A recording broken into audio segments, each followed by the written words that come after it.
இது news first prime time sunrise. வணக்கம், நீங்கள் இணைந்து கொள்வது நியூஸ் ஃபர்ஸ்டின் பிரைம் டைம் சன்ரைஸ் காலை நேர பிரதான செய்திகளுடன். மலர்ந்திருக்கும் இந்த நாள் உங்கள் அனைவருக்கும் இனிய நாளாக அமைய நியூஸ் ஃபர்ஸ்டின் வாழ்த்துக்கள். இன்றைய விரிவான செய்திகளுக்கு செல்லும் முன்னர் முதலில் தலைப்புச் செய்திகள். கிளிநொச்சியில் போலீசார் மீது துப்பாக்கி பிரயோகம் நடத்திவிட்டு தப்பியோடிய சந்தேக நபரை தேடி விசேட தேடுதல் நடவடிக்கை. தொழில் விசாவின் மூலம் கல்வி கற்பதற்காக வெளிநாடுகளுக்கு செல்ல வேண்டாம் என வெளிநாட்டு வேலைவாய்ப்பு பணியகம் வேண்டுகோள்.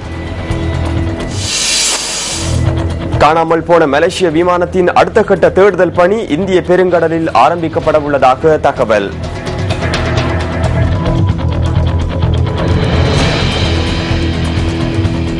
இனி நாங்கள் விரிவான செய்திகளுக்கு அவதானம் செலுத்துகின்றோம். முதலில் உள்நாட்டு செய்திகள்.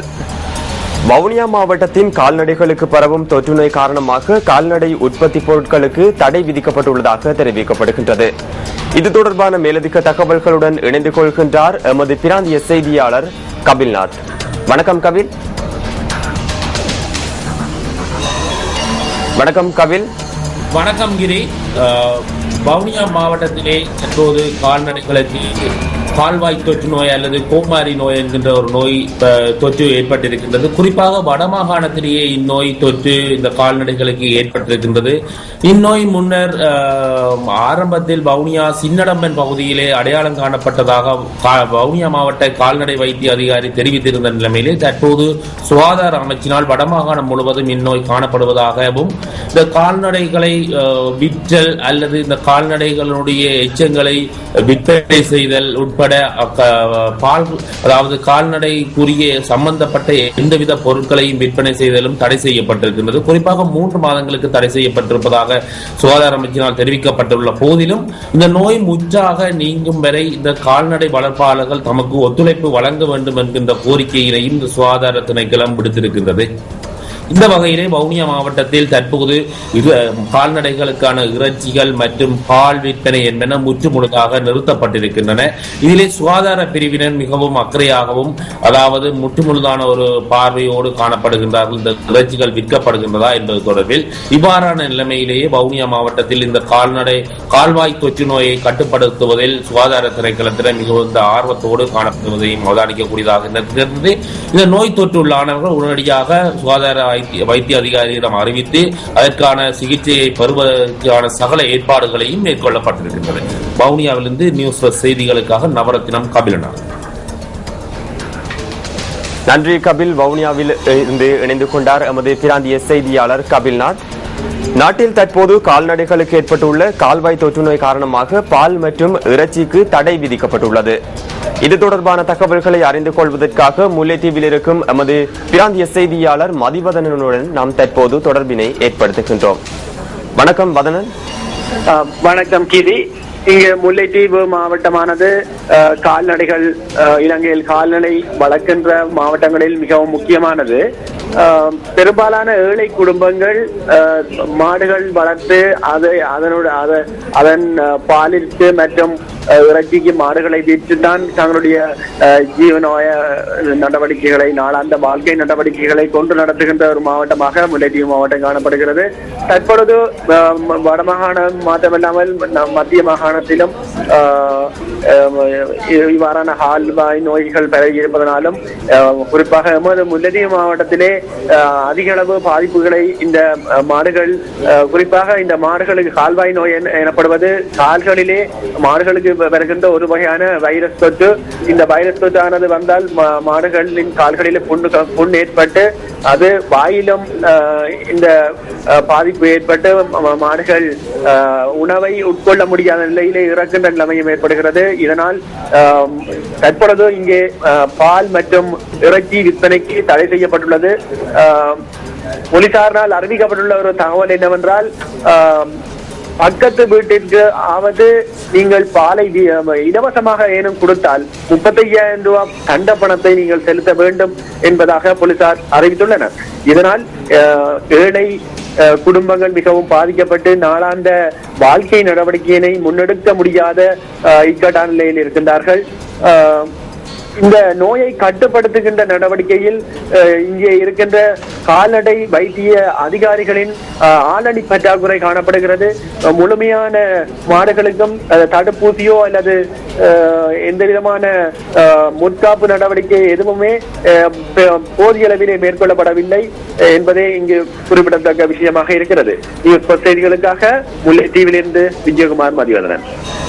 முல்லைத்தீவிலிருந்து இணைந்து கொண்டிருந்தார் நமது பிராந்திய செய்தியாளர் மதிவதனன். நன்றி மதிவதனன். இனி நாங்கள் மேலும் சில உள்நாட்டு செய்திகளுக்கு அவதானம் செலுத்துகின்றோம். மனித வாழ்க்கையுடன் பின்னி பிணைந்து காணப்படும் ஒரு முக்கிய தேவையாக போக்குவரத்து காணப்படுகின்றது. இந்த போக்குவரத்து தொடர்பில் ஏற்படும் பிரச்சினைகள் தொடர்பாக நியூஸ் ஃபர்ஸ்ட் பல தடவைகள் சுட்டிக்காட்டி அதற்கான தீர்வுகளையும் பெற்றுக் கொடுத்திருந்தது. எனினும் அந்த தீர்வுகளுக்கான பலன்களை மக்கள் தொடர்ந்தும் பெற்று வருகின்றன என்பது கேள்விக்குறியாகவே காணப்படுகின்றது. அம்பாறை மாவட்டம் அட்டாளச்சேனை பிரதேச செயலக பிரிவிற்குட்பட்ட அட்டாளச்சேனை ஆலங்குளம் வீதியில் மக்களின் தேவை கருதி இலங்கை போக்குவரத்து சபையின் அக்கரைப்பற்று டிப்போவினால் பஸ் சேவை மேற்கொள்ளப்பட்டு வந்தது. அட்டாளச்சேனை பிரதான வீதியிலிருந்து ஆலங்குளம் வரையான 10 கிலோமீட்டர் தூரத்தில் முல்லைத்தீவு, சம்புநகர் மற்றும் ஆலங்குளம் ஆகிய பிரதேசங்கள் அமைந்துள்ளன. அத்துடன் சம்பூர் நகரத்தில் விசேட தேவையுடையோரை கொண்ட வீட்டுத் திட்டம் ஒன்றும் உள்ளது. இந்த கிராமங்களில் உள்ள மக்கள் தமக்குரிய தேவைகளில் பெரும்பாலானவற்றை பூர்த்தி செய்ய அட்டாளச்சேனை பிரதான வீதியை நோக்கியே வரவேண்டிய தேவையுள்ளது. எனவே இந்த மக்களுக்கு போக்குவரத்து தேவையினை பூர்த்தி செய்து கொடுக்கும் வகையில் மேற்கொள்ளப்பட்டு வந்த பஸ் சேவை திடீரென நிறுத்தப்பட்டது. இதனால் பொதுமக்கள் பெரும் சிக்கல்களுக்கு முகம் கொடுக்க வேண்டிய நிலைக்கு தள்ளப்பட்டனர். இதனை கருத்தில் கொண்டு நியூஸ் ஃபர்ஸ்ட் சக்தியின் தேடலில் இது தொடர்பில் சுட்டிக்காட்டப்பட்டது. இந்த விவகாரம் செய்திகளில் ஒளிபரப்பானதை அடுத்து அட்டாளச்சேனை ஆலங்குளம் பிரதேசங்களுக்கான போக்குவரத்து சேவையினை மீண்டும் அக்கரைப்பற்று பஸ் டிப்போவினர் ஆரம்பித்தனர். எனினும் இந்த சேவை மக்களுக்கு வெறும் கண்துடைப்பாகவே முன்னெடுக்கப்பட்டுள்ளதா என எண்ண தோன்றுகின்றது. காரணம் பொருத்தமற்ற நேரங்களிலேயே குறித்த பஸ் சேவை மேற்கொள்ளப்பட்டது. ஆலங்குளம் அட்டாளச்சேனைக்கு ஸ்கூலுக்கு படிக்கிறதுக்கு போகிறோம். அந்த படிக்க போகல இடைவெளியானது 10 கிலோமீட்டர் ஆகி இதுக்கான பஸ் வசதி ஒழுங்கான வசதி இல்லை. வார பஸ்ஸை ஒரு 2 கிழமைக்கு 3 கிழமைக்கு போடுறாங்க. 4வது கிழமை வந்து பஸ்ஸே இல்லை. பாடசாலைக்கு செல்ல இருக்கும் மாணவர்கள் முதல் தொழிலுக்கு செல்வோர் வரை அனைவரும் இதனால் பாதிக்கப்பட்டுள்ளனர். எனினும் மீண்டும் ஆரம்பிக்கப்பட்ட சேவையும் நீண்ட நாட்களாக நீடிக்கவில்லை. ஊடகங்களில் சுட்டிக்காட்டப்படும் போது தம் தவறுகளை மறைப்பதற்காக பணிகளை ஆரம்பித்து மீண்டும் அவற்றினை இடைநடுவில் கைவிடுவது எந்த வகையில் பொருந்தும்? ஆலங்குளம் இருந்து சம்புனார் ஊடாக அட்டாளச்சேனை போகும் பஸ்ஸை இப்போ ஒரு 2-3 வருஷத்துக்கு முன்னே போட்ட பஸ்ஸை திடீரென்று ஒரு 2-3 மாசமாக ஓடி போட்டு நிப்பாட்டினாங்க. சக்தி டிவியால் வந்து நாங்கள் பேட்டி அடித்தோம். அதனால் ஒரு மீடியாவுக்கு பயத்திலேயோ எதுக்கானு தெரியாது, ஒரு 2 கிழமை அந்த பஸ் ஓடிச்சு. திடீரென்று அந்த பஸ்ஸை நிப்பாட்டி போட்டாங்க. பொறுப்புகளில் உள்ளவர்கள் தமக்குரிய கடமைகளை சரிவர நிறைவேற்றுவது அவசியமல்லவா?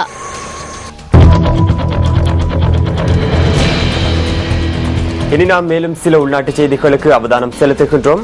கிளிநொச்சி தர்மபுரம் பகுதியில் போலீசார் மீது துப்பாக்கி பிரயோகம் நடத்திவிட்டு தப்பியோடிய சந்தேக நபர் ஒருவரை தேடி விசேட தேடுதல் நடவடிக்கைகள் மேற்கொள்ளப்பட்டுள்ளன. தர்மபுரம் பகுதியில் இடம்பெற்ற இந்த சம்பவத்தில் சந்தேக நபரின் துப்பாக்கி பிரயோகத்திற்கு இலக்காகி போலீஸ் உத்தியோகத்தர் ஒருவர் காயமடைந்துள்ளார்.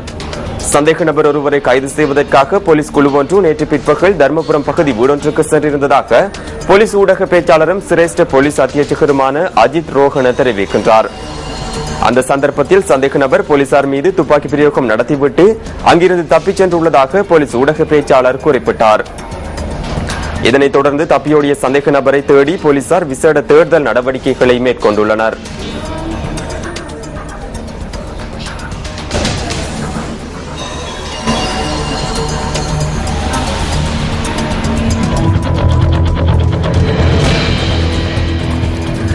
தொழில் விசாவின் மூலம் கல்வி கற்பதற்காக வெளிநாடுகளுக்கு செல்ல வேண்டாம் என வெளிநாட்டு வேலைவாய்ப்பு பணியகம் வேண்டுகோள் விடுத்துள்ளது.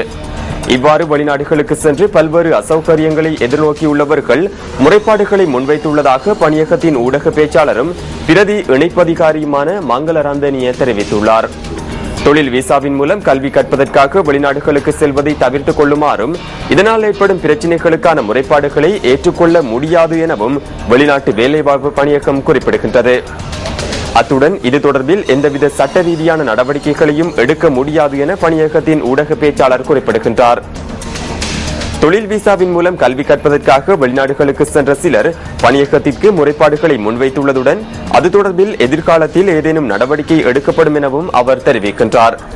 எனினும் சட்ட ரீதியான நடவடிக்கைகள் எடுக்கும் போது பாரிய சிக்கல்கள் நிலவுவதாகவும் பணியகத்தின் ஊடக பேச்சாளர் சுட்டிக்காட்டுகின்றார். அத்துடன் சுற்றுலா விசாவின் மூலம் தொழில் புரிவதற்காக வெளிநாடுகளுக்கு செல்ல வேண்டாம் எனவும் வெளிநாட்டு வேலைவாய்ப்பு பணியகத்தின் ஊடக பேச்சாளரும் பிரதி இணைப்பதிகாரியுமான மங்கள ரந்தனிய வேண்டுகோள் விடுக்கின்றார்.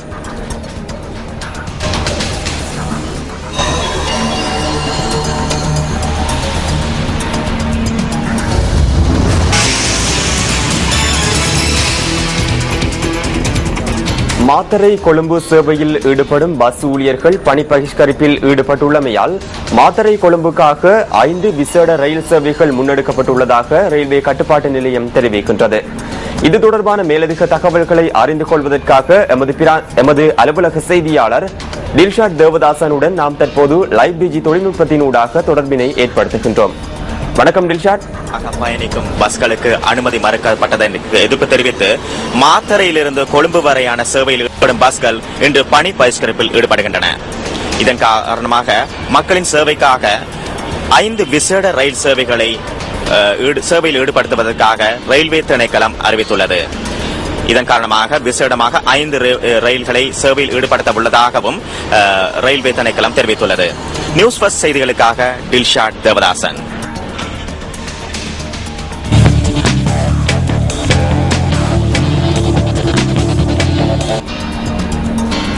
யாழ் மத்திய மற்றும் சென்ட் ஜோன்ஸ் கல்லூரிகளுக்கு இடையிலான 108வது வடக்கின் பெருஞ்சமர் நேற்று ஆரம்பமானது. போட்டியில் யாழ் மத்திய கல்லூரி அணி 112 ஓட்டங்களால் முன்னிலை வகிக்கின்றது.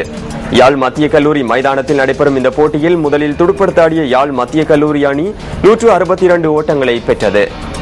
இதன்போது கே ஜூனிசன் கனிஷ்டன் மற்றும் பி நிரோஷன் ஜோடி 6ஆம் விக்கெட்டில் 68 ஓட்டங்களை பகிர்ந்தது. கடைசி 4 விக்கெட்டுகள் 10 ஓட்டங்களுக்கு வீழ்த்தப்பட்டமையும் குறிப்பிடத்தக்கது. பி நிரோஜன் 40 ஓட்டங்களையும் கே ஜூனிஸ் கனிஷ்டன் 36 ஓட்டங்களையும் கே சஞ்சயன் 26 ஓட்டங்களையும் பெற்றனர். பந்துவீச்சில் ஆர் யதீஸ்வரன் 53 ஓட்டங்களுக்கு 6 விக்கெட்டுகளை கைப்பற்றினார்.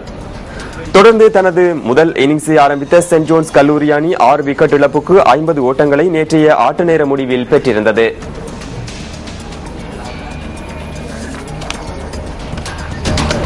எம் சிந்துஜன் 18 ஓட்டங்களையும் எஸ் கபில்ராஜ் 13 ஓட்டங்களையும் அதிகபட்சமாக பெற்றார்.